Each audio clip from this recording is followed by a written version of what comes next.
सभी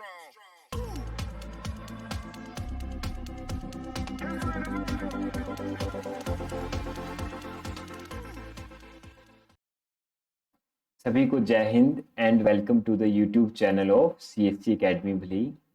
जैसे कि मैंने प्रीवियस लेक्चर में भी डिस्कस किया था कि आज से हम जो है हमारा इतिहास है, जो भारत का इतिहास है, उसकी सीरीज शुरू करने जा रहे हैं। तो इस सीरीज में हम शुरू कर रहे हैं। सबसे पहले हम बात करेंगे जो आपका प्राचीन इतिहास है उसको कितने वर्गों में बांटा गया है और किसने बांटा है, और इसमें जो सबसे मेन सबसे पहला है वो है आपका पाषाण काल यानी स्टोन एज। इसकी टाइमलाइन है आपकी 2.5 मिलियन यानी 25 लाख साल पहले से लेकर 2500 BC बिफोर क्राइस्ट, 2500 साल पहले तक। BC होता है आपका बिफोर क्राइस्ट यानी यीशु मसीह के जन्म से पहले। तो ये टाइमलाइन है, इसके बारे में बाद में कभी डिस्कस करेंगे। तो अगर बात करें पाषाण काल की, तो इसे पाषाण काल जो कहा जाता है, पाषाण का मतलब होता है आपका पत्थर। तो पाषाण काल का मतलब ये है कि जिसमें जो मानव था, जो इंसान था, वो पूरी तरह से जो है आपका लगभग पत्थरों के ऊपर निर्भर था, यानी वो पत्थरों के ये औजार बनाता था, पत्थरों की गुफाओं में वो रहते थे। इसके अलावा जो है आग भी जलाते थे, वो पत्थरों से ही जलाते थे, इसलिए इसे कहा गया पाषाण काल। तो इस लेक्चर में हम डिस्कस करेंगे प्राचीन इतिहास के जो भी आपके वर्गों में जो बांटा गया है। इसके अलावा जो पाषाण काल के जो वर्गीकरण है उसके बारे में बात करेंगे। फिर हर एक काल की जो मेन इनकी खासियत है या जो आविष्कार हैं या जो मेन पॉइंट्स हैं उसी को पढ़ेंगे। ज़्यादा लंबा इस लेक्चर को हम नहीं खींचेंगे। जो ये जो लेक्चर है आपके जितने भी चयन बोर्ड के अपकमिंग एग्जाम्स हैं उसके लिए या कोई भी एग्जाम है सभी के लिए आपका हेल्पफुल रहेगा। तो इस लेक्चर को हम शुरू करते हैं। आपका जो प्राचीन भारत का इतिहास है आपका, तो सबसे पहले हम देखेंगे कि जो भी आपको पुराने जो मटेरियल या स्रोत मिले हैं उनके आधार पर जो है इतिहास को या प्राचीन इतिहास को कितने भागों में बांटा गया है। तो इसमें सबसे पहले बात करें तो इसको जो है मेनली 3 भागों में बांटा गया है। सबसे पहले आता है आपका प्राग ऐतिहासिक काल, यानी ऐसा काल जिस काल में मनुष्य के साथ जो भी घटनाएं हुई हैं या वो किस तरह से रहते थे या क्या करते थे, उसका कोई भी लिखित प्रमाण या विवरण जो है नहीं मिला है या नहीं दिया गया है, उसे कहते हैं प्राग ऐतिहासिक काल। जैसे इसका एग्जाम्पल की बात करें तो जो आपका पाषाण काल या स्टोन एज है वो आता है आपका प्राग ऐतिहासिक काल में। दूसरा इसमें आता है आपका आद्य ऐतिहासिक काल, यानी ऐसा काल जिसमें जो है आपकी लेखन कला का प्रचलन जो था वो हो चुका था, लेकिन जो है उनको पढ़ा नहीं जा सका था। लेकिन ऐसे लेख जो हमें मिले थे, जो हमें उन्होंने लिखे तो थे लेकिन हम जो है उसे पढ़ नहीं पाए, यानी उनकी लिपि को हम समझ नहीं पाए, तो उसे कहा गया आद्य ऐतिहासिक काल।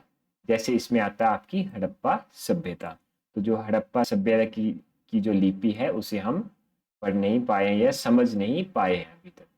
तीसरा अगर बात करें तो जो इतिहास है आपका का इतिहास, ये जो है मानव विकास जो है, इसमें जो है ये उस काल को कहते हैं, मानव विकास के उस काल को इतिहास कहते हैं जिस काल का जो है आपका लिखित विवरण या लिखित रूप में जो है उसके जो विवरण है या फिर उसके जो साक्ष्य हैं वो आपके पास पड़े हुए हैं, उसे कहते हैं इतिहास। जैसे आपकी जो भी वैदिक एजेस हैं या उसके बाद जितने भी आपके एम्पायर्स हुए हैं, तो जो आपकी इंडिपेंडेंस है तब तक, वो सब आता है आपका इतिहास में। अगर हम बात करें प्राग ऐतिहासिक काल में, तो इसको जो है मेनली जो आपके 3 भागों में बांटा गया है, जो है आपके पाषाण काल, कांस्य युग और तीसरा है आपका लौह युग। तो बात करें ये किसने बांटा है, तो इसको 3 भागों में बांटा है रॉबर्ट ब्रूस फूट ने। तो रॉबर्ट ब्रूस फूट ने जो है प्राग ऐतिहासिक काल को 1820 में बांटा है 3 भागों में, पाषाण काल, कांस्य युग और लौह युग, या पाषाण युग, कांस्य युग, लौह। अगर बात करें जो भारतीय पुरातत्व जो आर्कियोलॉजी है उसके जो जनक हैं वो माना जाता है आपका अलेक्जेंडर कनिंघम को। उसके बाद अगर हम बात करें पाषाण काल में यानी स्टोन एज में, तो स्टोन एज ऐसा एज जिसमें जो इंसान जो थे, जो मानव थे, वो जो काफी ज्यादा जो है आपके पत्थरों के ऊपर या चट्टानों के ऊपर जो है निर्भर थे। तो पाषाण काल को बांटा गया है आपके 3 भागों में। सबसे पहले आता है आपका पूरा पाषाण काल। तो इस काल की बात करें अगर हम, तो इसकी जो टाइम लाइन है वो है आपकी 25 लाख BC से या फिर 2.5 मिलियन ईयर से आपका 10 लाख BC तक। तो ये है आपकी पूरा पाषाण काल की टाइमलाइन। बात करें मध्य पाषाण काल की, यानी जो मेसोलिथिक पीरियड है, उसकी बात करें 10 लाख से लेकर 5500 तक जो है आपका मध्य पाषाण काल। अगर बात करें न्यूलिथिक की, तो वो है आपका नव पाषाण काल। ये है आपका 5500 से लेकर 2500 ईयर्स तक, बीसी तक, बिफोर क्राइस्ट। बात करें पूरा पाषाण काल में, उसके मानव जो है कैसे रहता था या क्या क्या आविष्कार थे। इसमें सब अगर बात करें हम मानव की, तो वो उसे बोलते थे आर्वेटक। आर्वेटक यानी शिकारी था। मेनली जो उसका मेन जो काम था वो था उसका शिकार करना, और अपने लिए जो है खाने का संग्रहण करना, यानी खाना इकट्ठा करना। यानी उसे सिर्फ शिकार करना था, अपने लिए खाना इकट्ठा करना था। जो आपके पूरा पाषाण काल के इंसान थे वो खेती करना नहीं जानते थे। इसके अलावा औजार बनाना वो सीख गए थे। तो औजार वो बनाते थे आपके पत्थर के, लकड़ी के। इसके अलावा जो आपका क्वार्टजाइट जो पत्थर होता है, शल्क ब्लेड हो गया, इन सब के औजार जो थे पूरा पाषाण काल में बन गए थे। वहीं बात करें एक जगह है आपकी भीमबेटका, वहां पे जो है जो आपका पूरा पाषाण काल है उस समय की जो चित्रकारी है उसके भी प्रमाण मिले हैं। वहीं बात करें हम मिर्जापुर जो है अभी करंटली यूपी में, इसमें जो है तीनों कालों के जो है औजार के साक्ष्य मिले हैं आपके मिर्जापुर यूपी में। बात करें जो आग है, आग का आविष्कार जो है वो सबसे पहले पूरा पाषाण काल में ही हो चुका था। दूसरी अगर हम बात करें आपका मध्य पाषाण काल, यानी जो आपका मेसोलिथिक पीरियड है, इसकी टाइम लाइन है आपकी 10,000 बीसी से 5500 बीसी तक। तो अगर बात करें हम मध्य पाषाण काल की, तो इसमें जो है इंसान ने सबसे ज्यादा जो अच्छी बात देखे तो पशुपालन की शुरुआत कर दी थी। यानी जो है आपने जो है पशुओं को पालना शुरू कर दिया था। तो सबसे पहला जो पालतू बनाया गया जानवर था, बहुत बार क्वेश्चन आया है, वो था आपका कुत्ता। कुत्ता जो था वो सबसे पहला जानवर था जिसे बनाया गया था पालतू। तो इसमें जो है मध्य पाषाण काल में जो इंसान है आपके, वो छोटे छोटे से समुदाय में रहने लगे थे। वहीं बात करें जो है इनके जो पहनावे थे और खान पान थे, वो उसमें भी थोड़ा जो है आपका बदलाव आया था।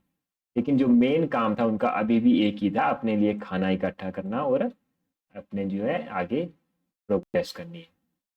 तो वहीं बात करें औजारों की, तो इनके टाइम में जो औजार थे उन्हें कहा जाता था माइक्रोलिथ। माइक्रोलिथ यानी सूक्ष्म औजार। तो माइक्रोलिथ का मतलब है कि बहुत ही छोटे छोटे औजार हुआ करते थे उनके समय में।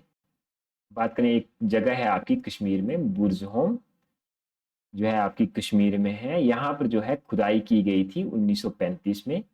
1935 में खुदाई की गई थी बुर्जहोम कश्मीर में। ये करवाई थी आपके डी टेरा और जो पीटरसन है आपके, इन्होंने खुदाई करवाई थी। तो यहाँ जो है आपको बहुत सारे औजार मिले थे, जैसे कुल्हाड़ी हो गई, छैनी हो गई, कुदाल हो गए, जो आपके ट्रैप स्टोन, जो आपका ट्रैप पत्थर है उसके बने हुए थे। इसके अलावा जो है गड्ढे वाले जो घर थे, यानी जो नीचे जमीन में जो है गड्ढा करके घर बनाए हुए थे, इसके अवशेष भी मिले हैं आपके मध्य पाषाण काल में। इसके अलावा अगर हम बात करें जो मध्य पाषाण काल के जो औजार हैं, वो अभी ऊपर भी बताया मैंने, जो उनका आकार जो बहुत छोटा होता था, इसी वजह से उन्हें कहा जाता था आपके सूक्ष्म औजार या माइक्रोलिथ। बात करें हम नवपाषाण काल की, जिसकी टाइमलाइन है आपकी 5500 बीसी से लेकर 2500 बीसी तक। इसमें अगर मेन इन्वेंशन की बात करें, तो आपका पहिए का या व्हील का आविष्कार हुआ था नवपाषाण काल में। कृषि की शुरुआत भी आपकी हुई थी नवपाषाण काल में। कृषि जो है इन्होंने मध्य पाषाण काल में शुरू कर दी थी, लेकिन जो बात करें एक सही वे से या प्रॉपरली जो शुरू हुई थी, वो हुई थी आपकी नवपाषाण काल में। तो सबसे प्राचीन जो फसल थी इनके टाइम में, वो थी आपकी गेहूं, और उसके बाद जो है इन्होंने जौ लगाई थी। लेकिन अगर बात करें जो मानव द्वारा सबसे पहले जो यूज किया गया अनाज था, अगर हम बात करें खाने के लिए, वो था आपका चावल। इसके अलावा अगर हम औजारों की बात करें, जो आपका नवपाषाण काल है, तो इनके औजार भी बेसिकली आपके लकड़ी और हड्डियों के बने होते थे और पत्थर के बने होते थे। इनका साइज भी आपका छोटा ही हुआ करता था। अगर बात करें इनकी मेन बात की, तो ये आपके पॉलिश्ड होते थे। इसके अलावा एक विशेष यहाँ पे कुल्हाड़ी भी मिली थी, जिससे गुफकराल कहा गया। उसके बाद जो है यहाँ पर सिल बट्टे और आपका हड्डी की बनी हुई जो है सुइयां भी मिली थी आपकी नवपाषाण काल। इस लेक्चर में हमने जो आपका पाषाण काल है, या जो आपका इतिहास का जो वर्गीकरण है, जो आपका प्राचीन इतिहास है, उसको हमने कवर किया। नेक्स्ट लेक्चर में हम जो है आपका जो सिंधु घाटी सभ्यता है उसको कवर करेंगे। इस सीरीज में हम जो है मेन टॉपिक्स ही कवर करेंगे। हमारा जो मेन एम रहेगा वो एग्जाम ओरिएंटेड रहेगा, तो इसलिए हम जो है ज़्यादा इसमें डिटेल में नहीं जाएंगे। आई होप ये लेक्चर आपके लिए बेनिफिशियल रहेगा। Thank you so much.